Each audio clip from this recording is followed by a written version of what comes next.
Happy families are alike. Every unhappy family is unhappy in its own way. It's one of famous writer Tolstoy's most iconic lines. Unfortunately, Tolstoy decided to be born straight up years before video games existed, because he'd have been able to say the exact same thing about game endings. As much as sickly sweet endings get old real fast, it's always surprising to play a game that has a genuinely brutal ending. Sometimes you've just accidentally stumbled into the worst ending, but sometimes you think that only to discover that it's the only ending and you're just going to have to deal with that. Occasionally a franchise will be brutal enough to have multiple endings that are all just differing levels of awful, and in a way that is the most impressive type of way to finish a game. It's fairly easy to think of what a perfect happy ending would be, but to think of like 4 ways that things can go terribly, terribly wrong actually takes some effort. Or it's a fun way for developers to be as sadistic as possible to their players. You decide. My name is Kirsten from WhatCulture, and these are 10 video game endings worse than a game over. Number 10, Linking the Flame, Dark Souls. At the very beginning of the Dark Souls, when the huge amount of lore is but a flicker in a horizon, the idea of linking the fire wasn't something you probably thought much about. A lot of fantasy games tend to have mysterious phrases like this, that are just a fancy way of saying, beat the bad guys and win the game, please. As such, you get pretty used to ignoring whatever language is used to tell you it, so you can better focus on giving the bosses a good old smackdown. Only Dark Souls quite literally means that you can link the flame, through using your battered body as the kindling. In the ending of the game, when you decide to do this, you quite literally set yourself on fire with the final bonfire you light. It looks cool, sure, but when you think about all the hours and deaths you put into just to set yourself ablaze, it's just not quite as satisfying as you might have hoped. While the other Dark Souls games have similarly unsettling endings, you at least sort of knew what to expect when going into them. Number 9, The Mask Lives On, Splatterhouse. In true gory Splatterhouse tradition, the first game of the franchise ends with you having to try to kill the very woman you put the mask on to save in the first place.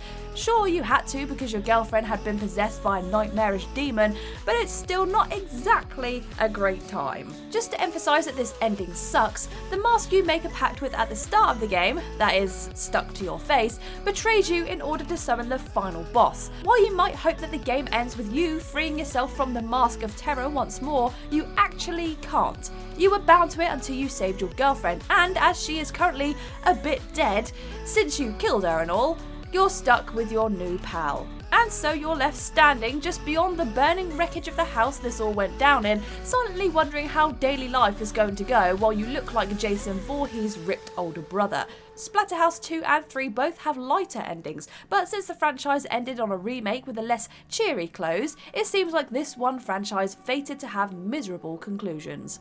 Number 8, Everyone Dies or You Die, Persona 3. While Persona 3 does technically have a good ending and a bad ending, it's unique in one sense. Both endings have your character die, which is kind of a bummer really, since you've logged a fair number of hours into playing the kid, and have formed a pretty strong attachment to the precious weirdo. Admittedly, the bad ending is significantly darker. In it, you kill Ryoji, erasing all the characters' memories of the incoming apocalyptic fall, allowing them to have a couple carefree days before the world ends. But the good ending isn't totally better. Here you allow Ryoji to live and keep all your memories of the impending onslaughts by the evil Nyx. You fight Ryoji as Nyx's avatar, only for the protagonist to manage to seal the Great Evil Way. However, you never get to summon a Great Evil Way for free, and your brave hero dies a month and a day after this encounter, waiting until all your friends graduate before finally passing. While Persona 4 suggests that the blue-haired kid Wanda can be saved, we've yet to see anything come of this. Hopefully we will soon though, because otherwise it's a fairly tragic, good ending.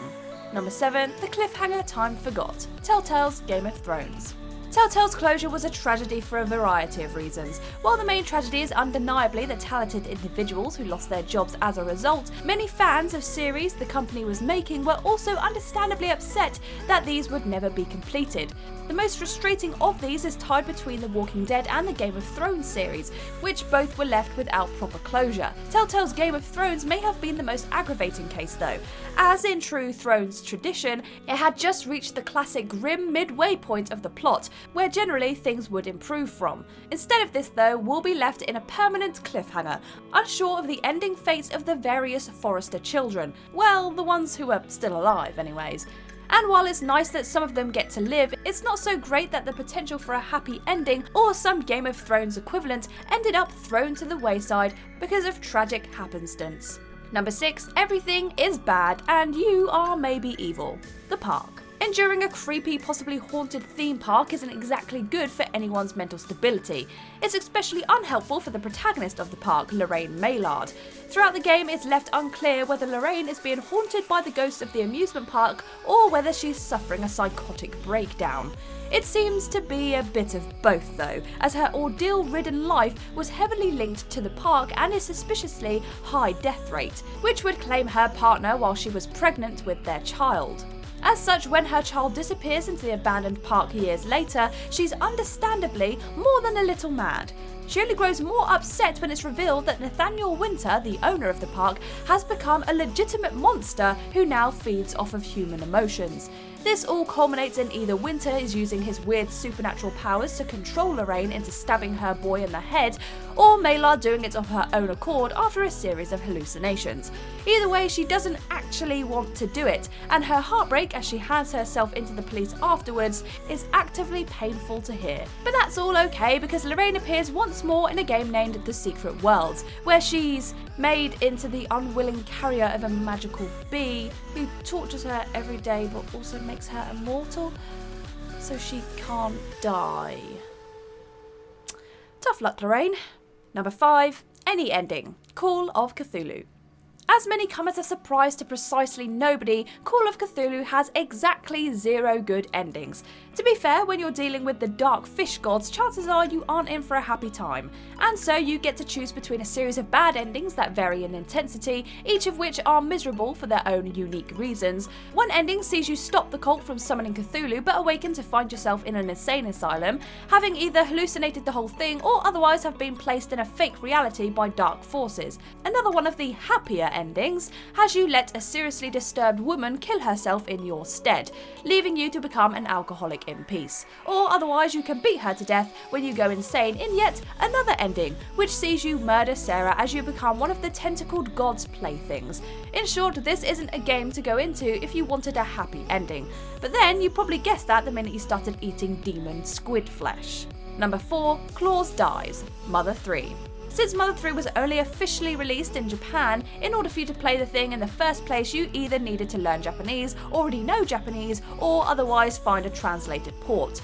All 3 of these routes require a decent level of effort, so it's safe to say if you're playing Mother 3, it's because you're already pretty invested in the franchise, which means it should feel like a bolt clean to the head when your final fight with the masked man reveals him to be Lucas's brother CLAUS. This is followed by a literal bolt to the heart as CLAUS uses a lightning attack aimed at Lucas Franklin's badge, purposely firing it where it will be deflected in order to kill himself. With the control Porky has over him, this suicide by proxy is the only way he can stop his own onslaught. After telling Lucas and their father that he's glad he got to be with his family one last time, CLAUS goes to be with Mother and dies. Interestingly, the ending was initially going to be made even darker, which seems almost impossible when you think about the assorted suffering this one contains.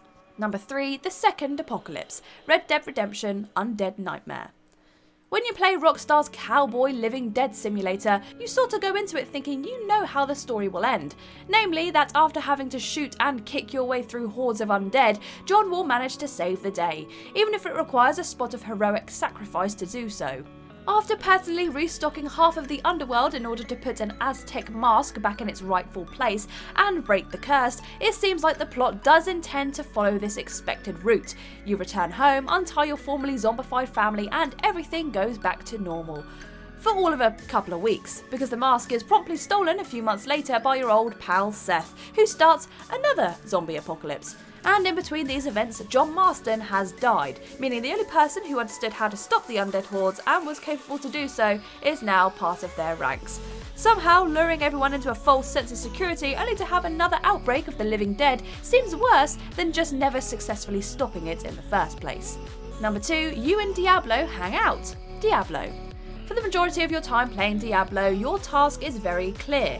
defeat the evil demon Diablo and rescue the prince he and his forces kidnapped. This seems like fantasy gaming 101, so you happily oblige. Only after nobly slaying Diablo, you discover an awful secret. The demon has been inhabiting the body of the prince, who you now have just totally, if accidentally, murdered. And that hasn't properly taken out Diablo himself either, because the crystal that contains him is still hanging around.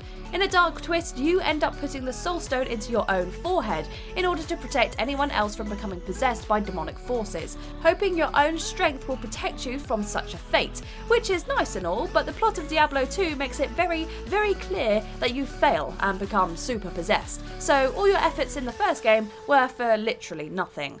In fact, they may have actively made everything a bit worse, given you're likely a more powerful body for Diablo to have than that of the prince you took it out of.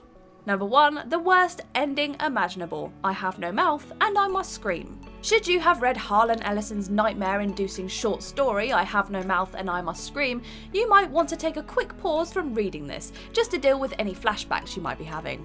If you haven't, you are likely looking with horror at the image of what initially appears to be a very sad centipede. You may also be screaming, and if you are, nobody blames you. Because this sad-looking creature is you. You after you win the game, if you happen to get the bad ending. Congratulations? In short, getting the bad ending of this game involves killing all of the controllable players but one. In a move that mirrors the ending of the short story, the evil computer you are trying to escape the control of decides that this final human must be kept alive, so they can be tortured more. As such, AM strips you of your ability to do basically anything, turning your human form into the thing you see before you. This involves removing your mouth, which should answer any questions you have about the title of the game. Although, wow, it really was better not knowing, wasn't it? And that's our list. What do you think of these video game endings? Leave us a comment down below and let us know. If you like this video, give it a thumbs up, and if you haven't already, click that subscribe button. But for now, I have been Kirsten from WhatCulture, and I will see you in the next video.